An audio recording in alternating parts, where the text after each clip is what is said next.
Okay, for those of you who are absent today, or those of you who would like a little bit of a recap, let me talk about the whiteboard brainstorming session that each class helped me build. First, we started here with our plant. Our plant is an autotroph. We looked up the word parts. Auto is self and troph means feeder, which means plants can make their own food. Unlike people and pets, plants can generate their food. SPONCH we'll come back to, but those are the 6 most common elements from the periodic table that all living things are made out of. So then we went on and said, okay, so if plants can make their own food, how do they do that? And you told me, the class told me, they do that through a process called photosynthesis. And photosynthesis starts off with a plant taking in sunlight, water, and carbon dioxide. A lot of carbon dioxide. The sunlight, the water, and the carbon dioxide are able to go into the plant's chloroplast and do photosynthesis. And what is produced is food, called glucose, C6H12O6, and oxygen gas is a released waste product, which is released by the plant and goes into the atmosphere. Now, once the plant has made its food, then it has to eat it, just like you and I.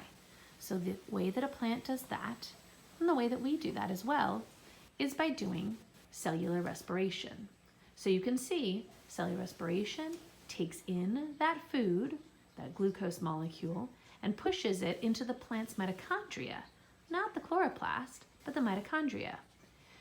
The plant also has to take in oxygen gas, and with food and oxygen gas, it can do what you and I do, which is cellular respiration.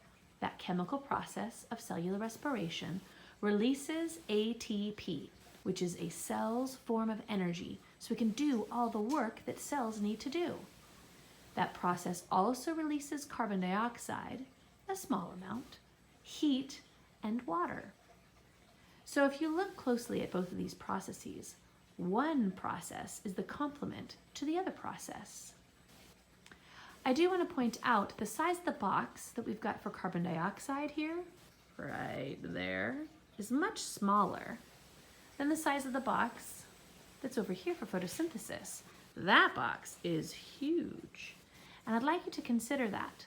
Plants take in way more carbon dioxide than they release in cellular respiration because plants are carbon-based life forms. And even though they're made out of sulfur, phosphorus, oxygen, nitrogen, carbon, and hydrogen, the carbon is the one that we talk about all the time because the carbon is the backbone element for all of the lipids, carbohydrates, proteins, and nucleic acids that all living things are made out of. So this particular plant up here on the board was in my house for about 4 years. And that plant took in tons of carbon from the atmosphere and it held on to it until occasionally it would let go of a little bit.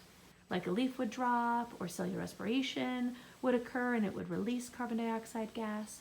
But for the most part, a great deal of carbon got locked away in the cells of that plant. We will use this information for our lab.